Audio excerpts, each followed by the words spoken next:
60 Minutes with Angela starts right now.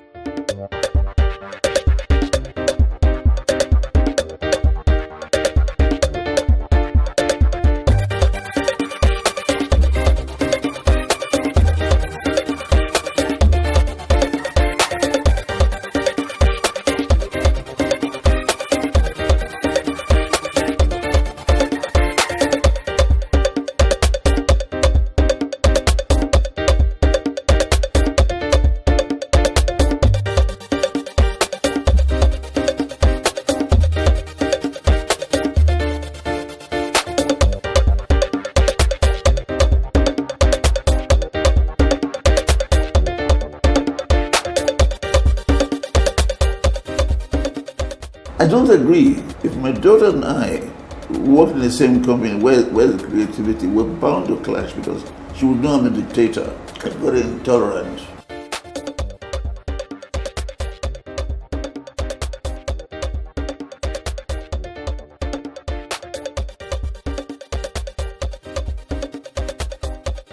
Well, hello and welcome. This is 60 Minutes with me, Angela Jitumobi. Thank you for joining me on the program today.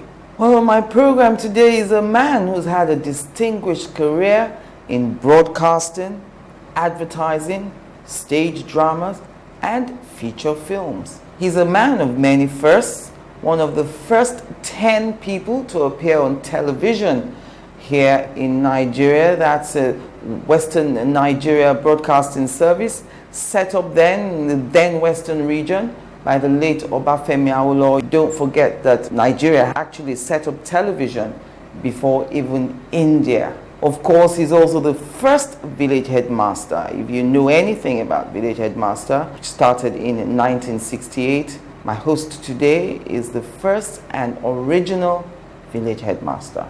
So, join me after the break as I count down 60 minutes with a man who wears many caps: broadcaster, advertiser, and actor, Ted MUKORO. Welcome back. Welcome, Uncle Ted. Thank you very much for coming on the program with me today. Thank you. All right, so let's start from here. Not many people know that you are the first Village Headmaster. I know Village Headmaster started officially in 1968, but there is a background to that. How did you all come together to start Village Headmaster? Well, first of all, there was WNTV, WNBS Ibadan, set up by the Premier and his very energetic young Minister of Communication, Chief Anthony Nahoro. WNTV was not only first in all Africa, it was first before Australia, first before India, first before New Zealand. So, we must put that in perspective. Well, I joined on the 1st of July 1960. The stations were set up late 59, and that was there could never be any time more joyful, more celebratory, when Nigerians really, had their heads high up. Chief Awolowo's slogan for independence was "Life More Abundant." Yes. And there was the new star here, 1949, "Enjoy Life with Star." Yes. And then the great high life bands, you name them, all of them were there. Bobby Benson had been there for years. Even Ghana, E.T. Mensah, all of them were coming to play in Lagos. Yes, E.T. Mensah. Yeah, from years, all came down. It was a wonderful time. I don't think Nigeria can ever be as hopeful, as proud, as enthusiastic again. Not again. When the Nigerians took over, Yes.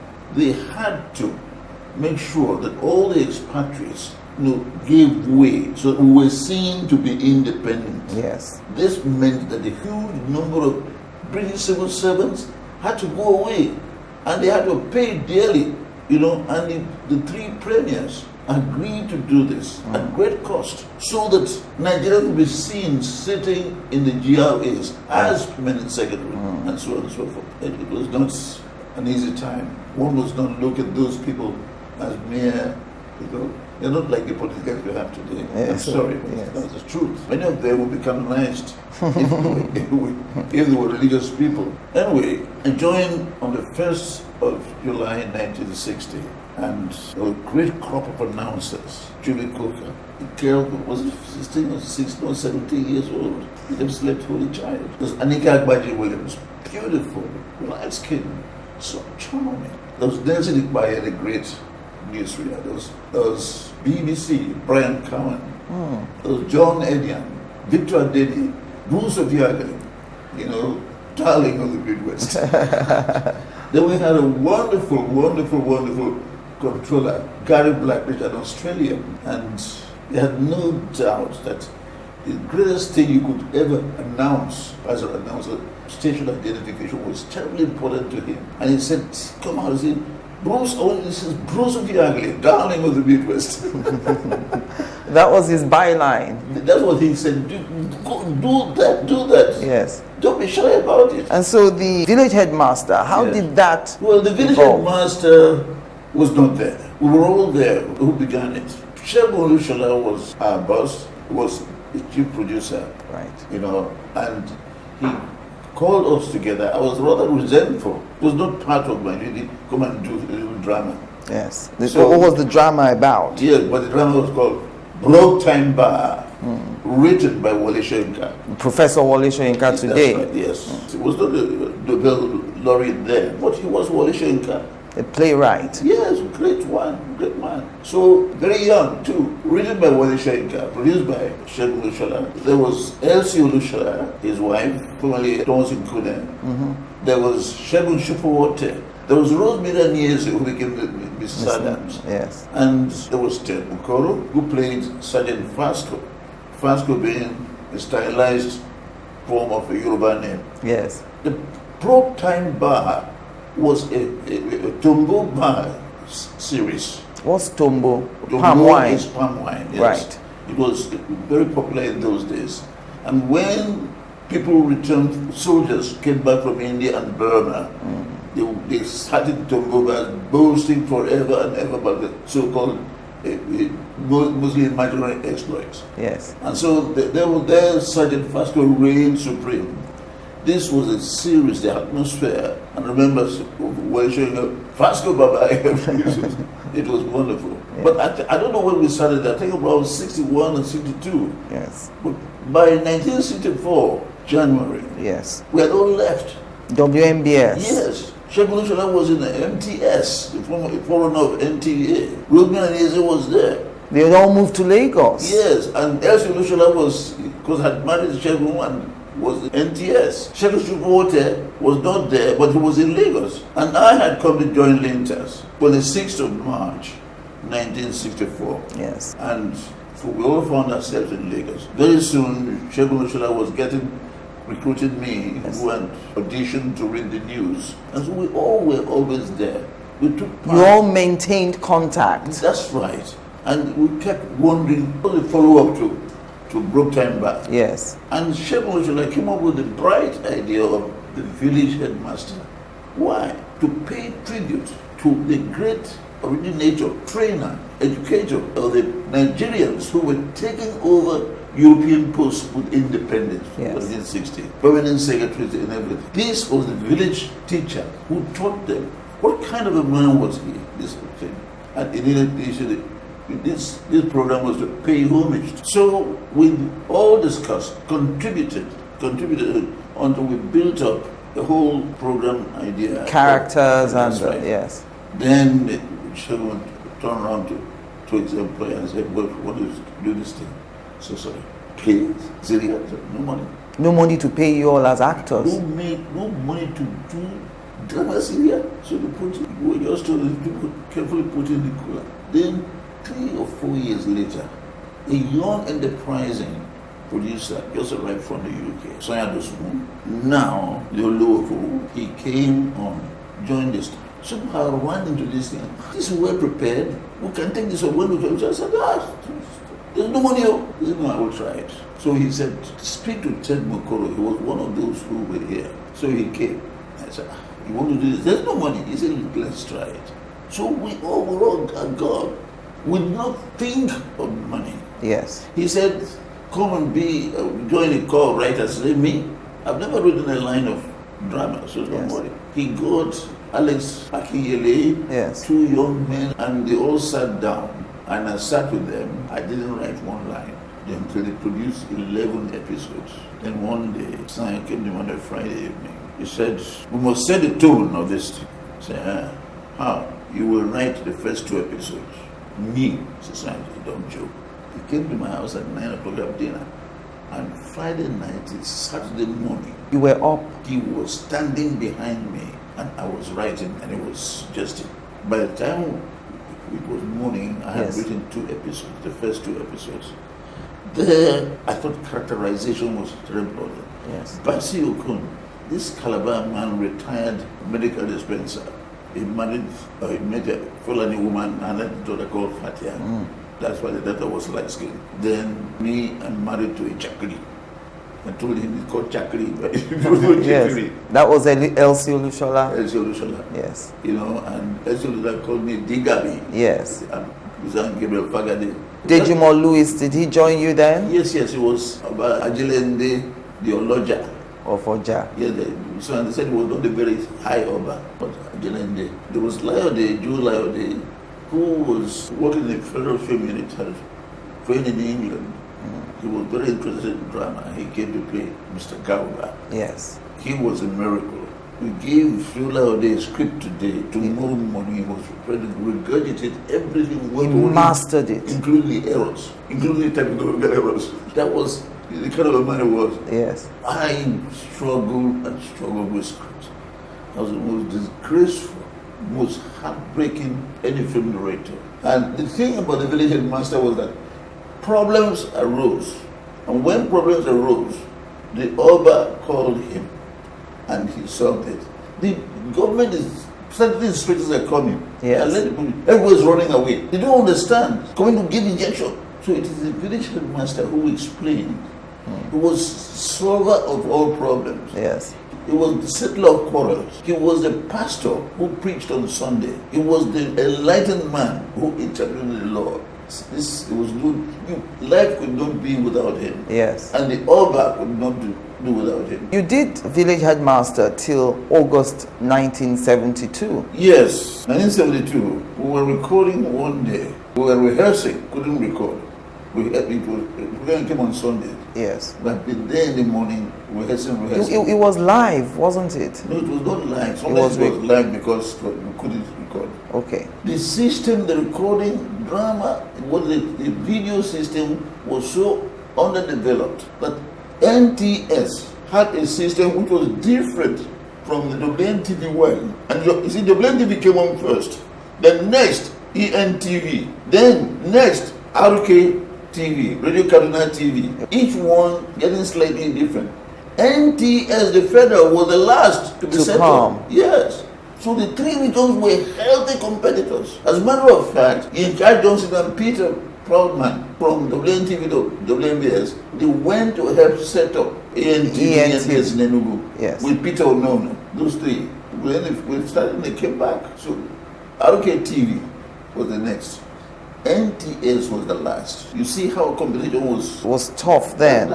And so you were rehearsing in 1972? Yes. We were rehearsing one day. Then the doctor phoned Dr. Justin Surulere and said, "I'm afraid your wife has a serious stomach district. She just had a baby, my little Henry, my youngest." And he said, "We can't find the drug. It's not available to treat her. By tomorrow morning, she will not see the sunrise." I just told Vincent, we abandoned Village Headmaster. When we came all over Lagos, everywhere, looking for this drug. Yeah, we couldn't get it. Then on Monday morning, I didn't tell the children. They didn't know what was happening. I just left home, went straight to the office, went to Mr. J.O. Paul and Paul Kevins. Yes. He said, "Oh, that drug." So he phoned Papa immediately. There's a USC store there. One pack of the vial of the injection was there. He just sent the motorcycle to go and get it. He sent him the whole pack.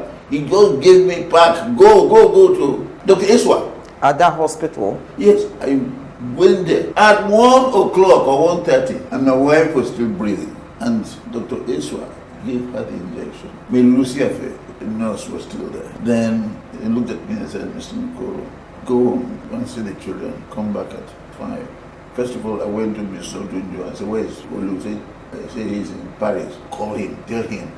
We need this drug. Do you know that evening, by the time I got back to the hospital, Dunjo was at the hospital with the drug. He had come back from Paris. That's right. That's the late Professor Dunjo. That's right. No, was a medical doctor. Yes. So when I got there, my wife sat up and said, "Oh, you did it?" Tears came in my eyes. So everybody explained to her. It was our breaking away. During rehearsals? Yes, and we couldn't record, and there was no program that Sunday. They had to play a program before that, a previous program. Oh, they were very upset. But so the head village master was suspended. The only was happening for about 2 months. And then one day, there was a new episode. I wasn't there. And they didn't invite you? No.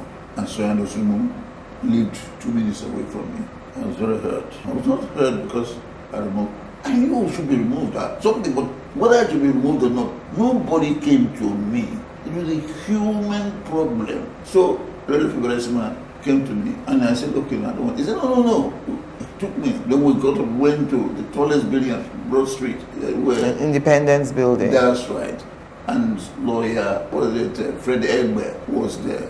We went there and we told him, say, you want to see us? Say yes. Want to see us? Say yes. Sir, go and think it overnight. Come for lunch tomorrow.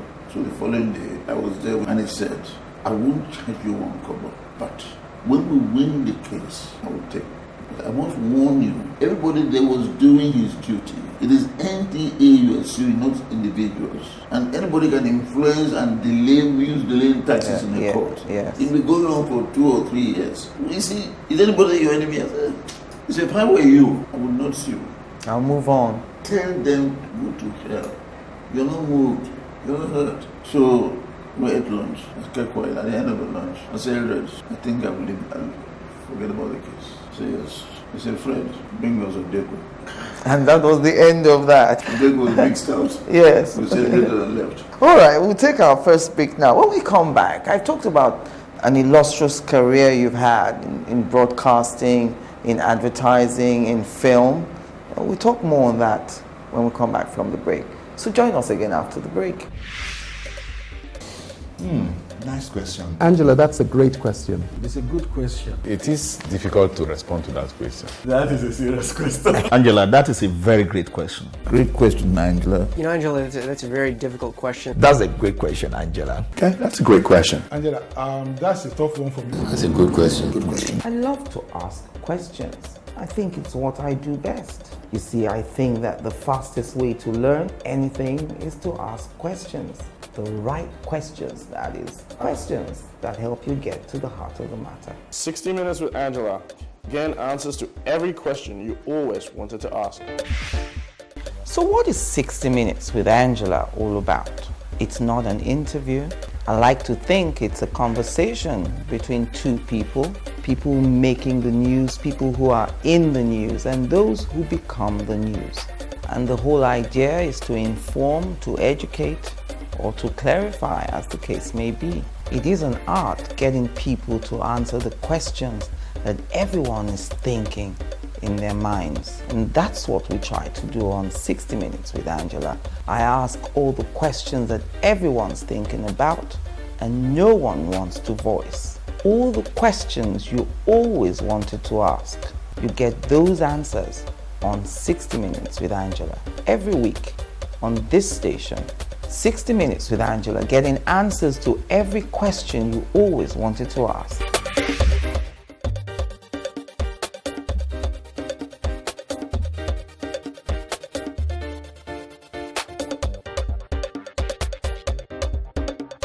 Welcome back. If you've just joined us, it's 60 Minutes with me, Angela Ajitomobi.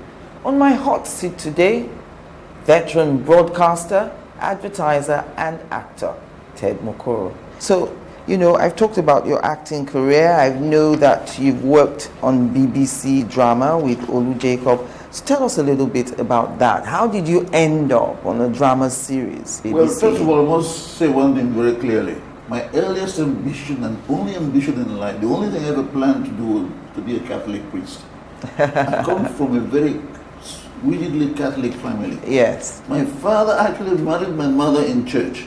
This was like a crime in the committed. And I was born in 1928, 3 years after my elder brother was born. By 1932, my father sat for Indonesia, London matriculation examination, and London Chamber of Commerce. He used to be a merchant, ordering things from learners and so on. Yes. I actually saw his checkbooks, almost as large as drawing books, and my signature was imitation of his. S.A. MUKORO. Yes. I'm T.A. MUKORO. I applied to go to the seminary in 1943 when I was in Standard 6. I was taken, but I was told they would watch over me for 2 years. Wasted my time for 2 years, 44 and 45, traveling all over to Bomadi, all of the places today. Yes. In canoe and push bicycle. And so all I ended up doing was knowing how to cook European food, because the cooks did not know that I was so small I could learn anything. Then I went to the seminary in 1946,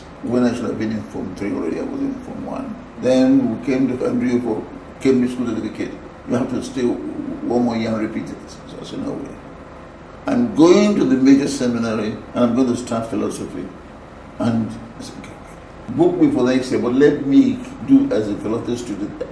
I would just simply revise. Yes. So I went to the major seminary and I did the cool certificate, 6 subjects, all I passed in credit. That was what exactly London matriculation was. After some time, I was pushed out of the seminary. I was amazed. And reasons were never given? No.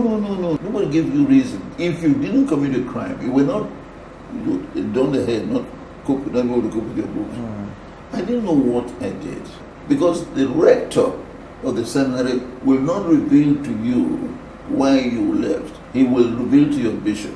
Your bishop will then tell you. Yes. You won't even reveal to them. I was on holidays like every other major seminarian. We were holidays 1st of July to 31st of August. All major seminaries in the world were on holidays. One morning after morning mass, the parish was shouting, and I would say, President Father called went there. He showed me a letter from the bishop. They opened our letters to read, and he said, the rector of the major seminary had told me reliably that you have left the seminary of your own accord. I was shocked. Fire of an angry young man. Yes. I went to the post office for 7:30. I waited till 8 o'clock, bought aerogram and replied to the bishop right there, quoting Acts Apostles chapter 5. They know, Ananias and Sapphira lying against the Holy Spirit and falling down and giving up the ghost. And I said to him I was a liar. Years later, another victim who was expelled cunningly. I said, how did you leave? I can't understand it. He said, how did you leave? So we laughed. The rector of the minor seminary was the younger brother of the rector of the major seminary. And the elder brother did not believe in his younger brother. He man just sits down and writes, extraordinary things. I didn't know what he wrote about me, but I was conscious of being persecuted in the major, and I was determined not to go. So in the end, he has to tell the bishop that I had left. It was not true. How did you get into BBC, the BBC No, drama? I was in England. Went to Linders for 6 months. Linters, London. Yes, to go to school. Yes. I got there, they said, school, come do some work for us here. I didn't go to school. I kept writing for Africa, Kenya, West Indies, and so on. Yes. They saw Frank Salter, the Linters man in Ghana. They told me, they said, what are you learning here? You're going to sit down and want to learn some stupid theories. You know them already. Anyway, that was how. Then Bruce Obiageli was with his wife in training in London. He had got a job in the NBC. Yes. And they said, go and study it as it is done in the BBC, 2 years and come back. Yes. He was there and he mentioned me, Bill Everingham, executive producer of radio drama in BBC Bush House. And there I was called. All these Nigerian actors, Sierra Leone, South African, all of them were Lou Jacobs and all of them. That was 1973. Taiwo Ajayi said Eddie Uboma. Yes, I kept asking for Taiwo Ajayi. Yes. I admire her so much. Yes. So Olu Jacobs said, you meet at my party. So I got there that night. She was curiously dressed Nigerian clothes with head tie. Then put a felt hat on top of the head tie. I was so fascinated. That's when you said the trouble. From that day, I began to buy hats for my wife from the same place. Wonderful. You've actually featured in some films as well. I remember Dinner with the Devil. Yeah. That was also... Dinner with the Devil was when Sonia came to reconcile with me, and my wife was angry with him, and we reconciled. People disagree, and so on and so forth. You see, what many of us didn't know when we were critical of each other was that secretly I was the most critical of myself.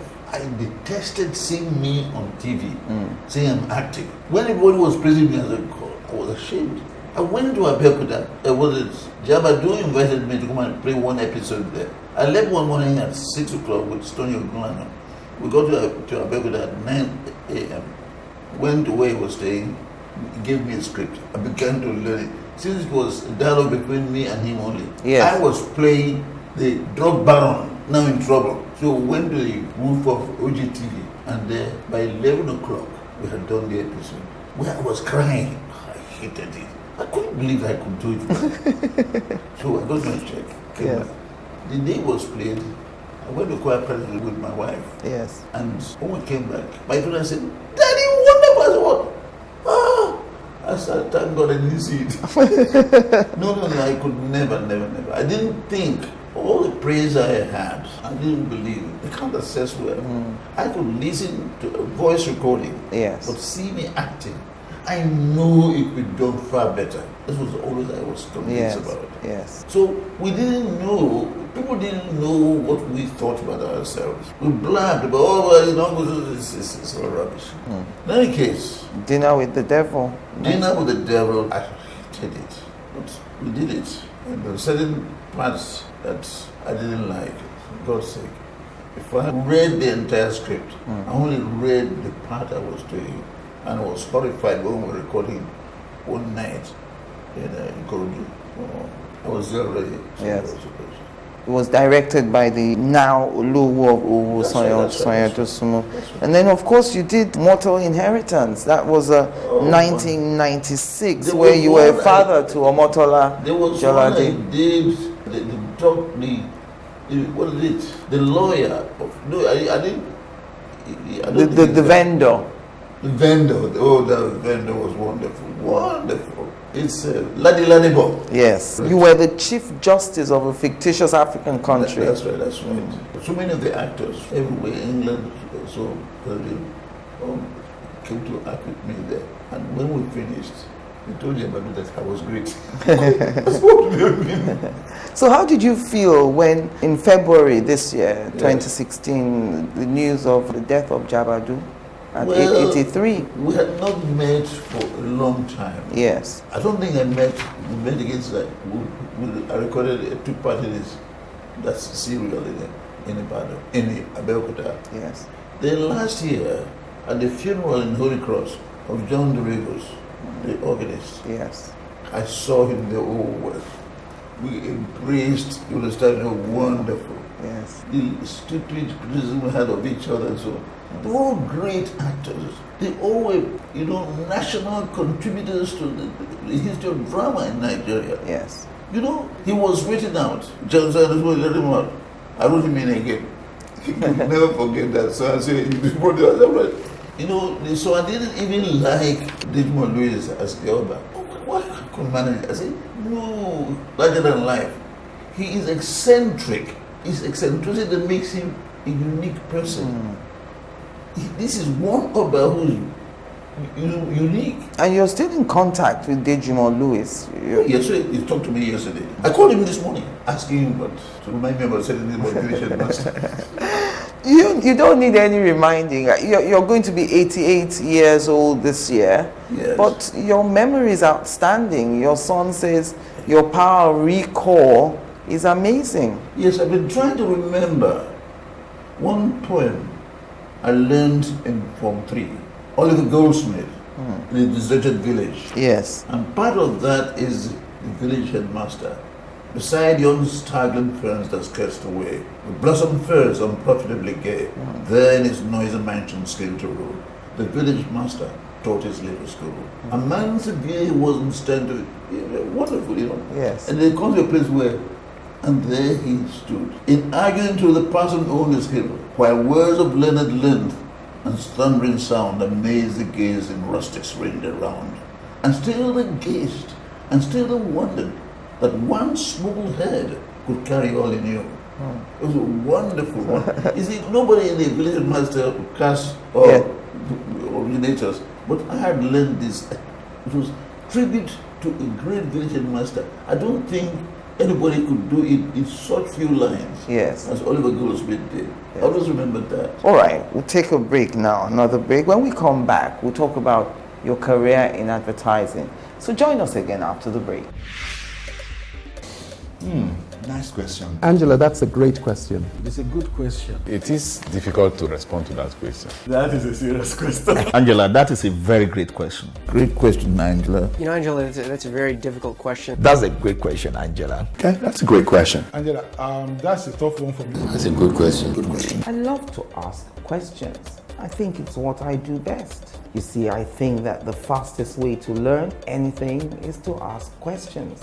The right questions, that is. Questions that help you get to the heart of the matter. 60 Minutes with Angela.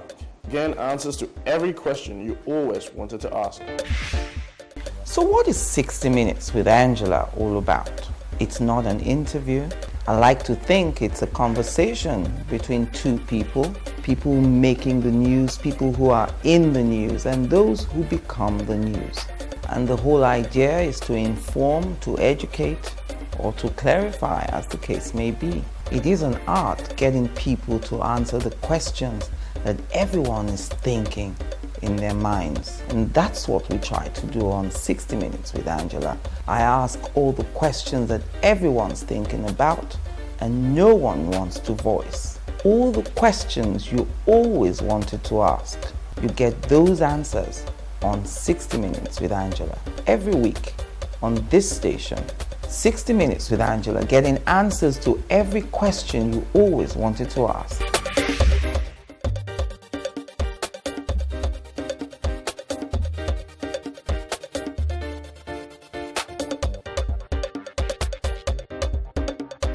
Welcome back. My concluding moments now with Ted MUKORO.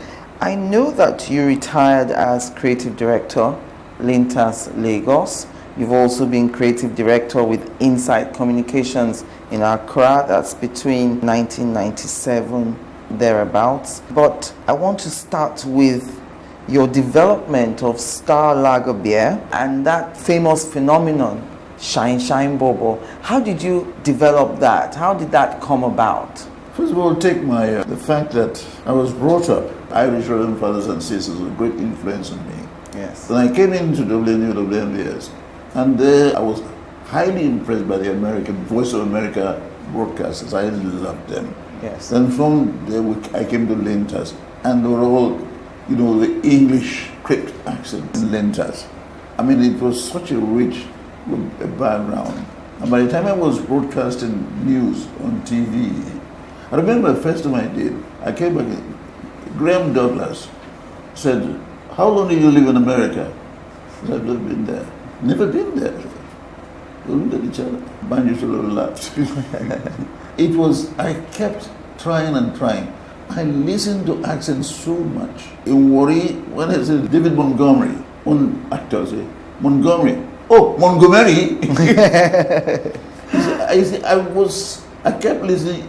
Influence of Irish Roman Fathers, the way they pronounce. The first time I heard the BBC, I couldn't understand, yet I was talking to Irish Reverend Fathers. It was later when I came to discover that we're not the same accent. Exactly. Yes. So this interest in accents and so on, it's communication, very fascinating. And when I came to Linta, the very first thing we were talking about was Omo advertising. And Banjo Solaro and I got involved. And then we said, we got somebody to come and write Omo. First of all, a detergent was a new idea. It was not a soap. The advertising of the detergent was clearly said that a detergent, not a soap. How do you translate detergent into Yoruba, Igbo, and Hausa? Yes. So, Ladipo Yemiton, Yoruba translator in NBC, Axibobi, still alive, he came up with Abufo. I think it's a coinage Yes. to say something for washing. And then in Igbo, we use something to say Ugodi Nancha, the eagle king of soaps, the eagle king of among soaps. These are ways and ways in which we transmitted these things. Then they come, they say, write some script in England. Yes. And they come here. And I said, Nigerian languages have only 3 colors: red, black, white, and flowers. Urubu has Ododo flower. When you say Ododo, all kinds of colors. Red, black, white, the rest Ododo.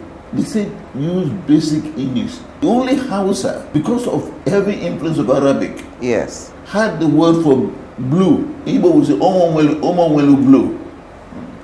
Yoruba would say Omo ni blue. Only Hausa shooting Omo, and shooting was from Arabic. Yes. The thing was that, but there was the word blue had entered into Nigerian currency because of Robin blue powder. Yes. It was used for rinsing. Yes. For whitening clothes. Yeah, that's right.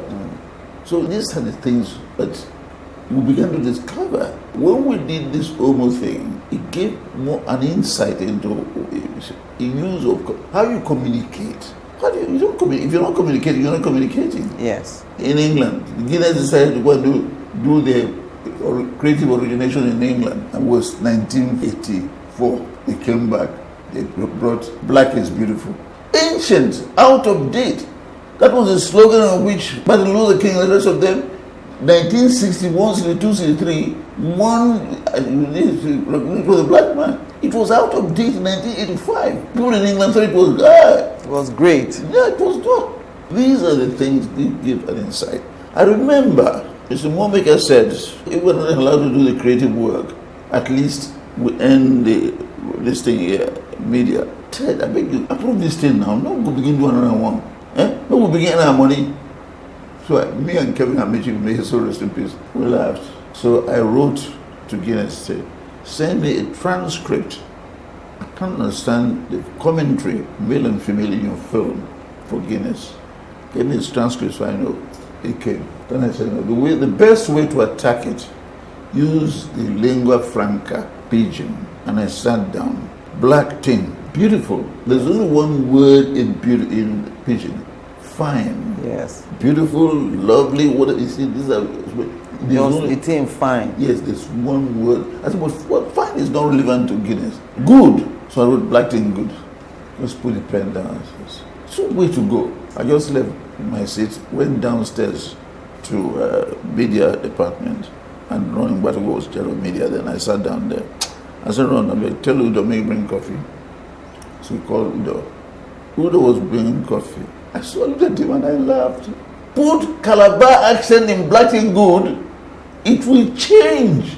It was the English, the Scottish man who was wondering what to do, how to replace the horse-driven carriage. 50 years before the motor car was invented, he sat under pressure and he put the kettle of water on the fire. A little there began to work, as we were boiling, the lid was smiled.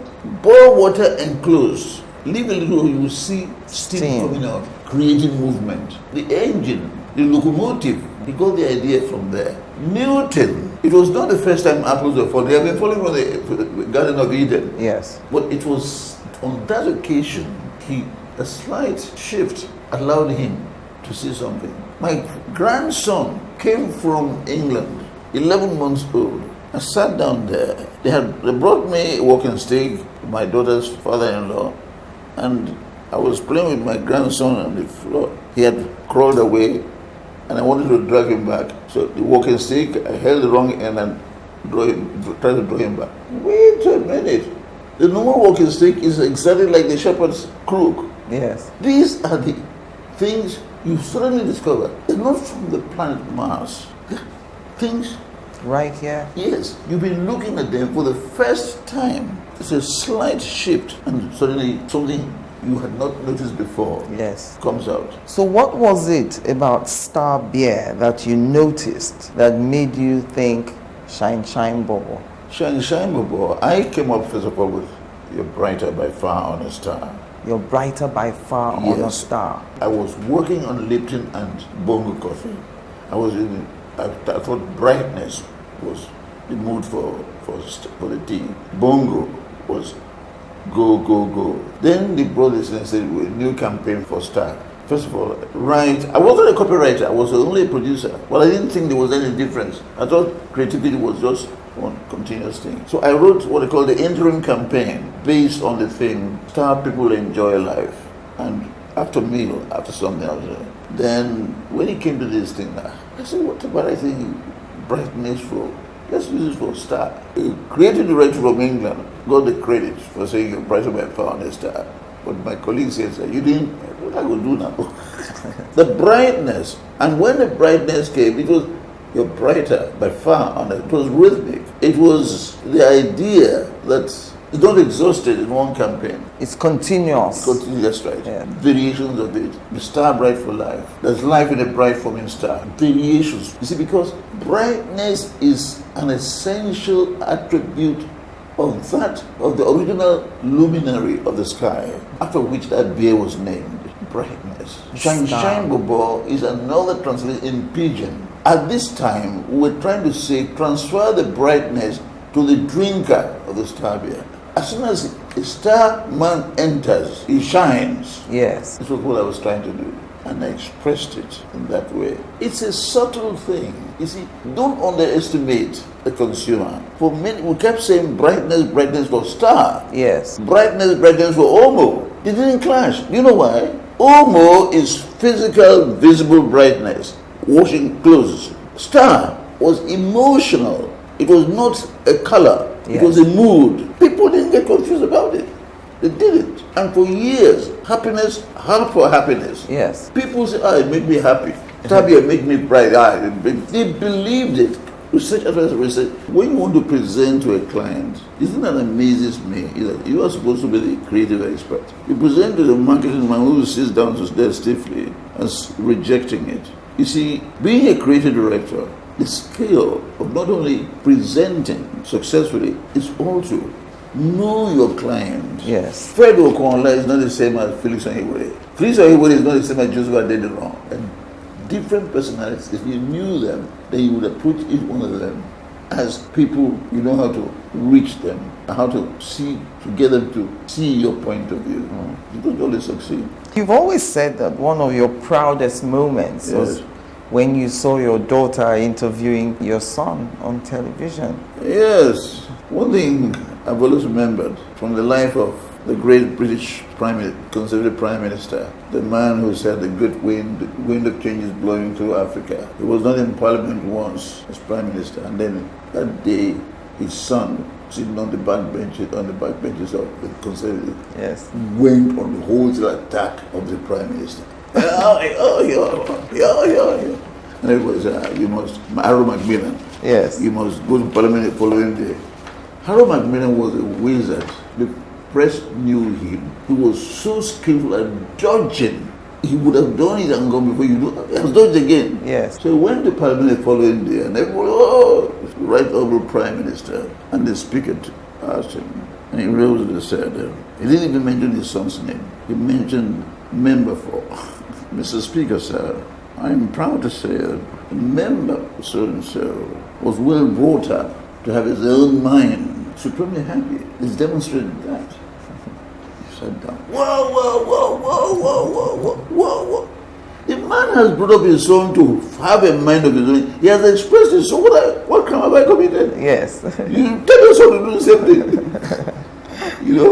You see, the thing is that when I saw my daughter interviewing my son, I laughed. I don't agree. If my daughter and I worked in the same company where the creativity, we're bound to clash because she would know I'm a dictator, very intolerant. I once worked with a nephew of mine who was in Lintas, and he went to the client side. I remember once when I was still in Lintas for 3 years, his client service director on the development of some idea set him up to tell me no. Yes. So he came up to me.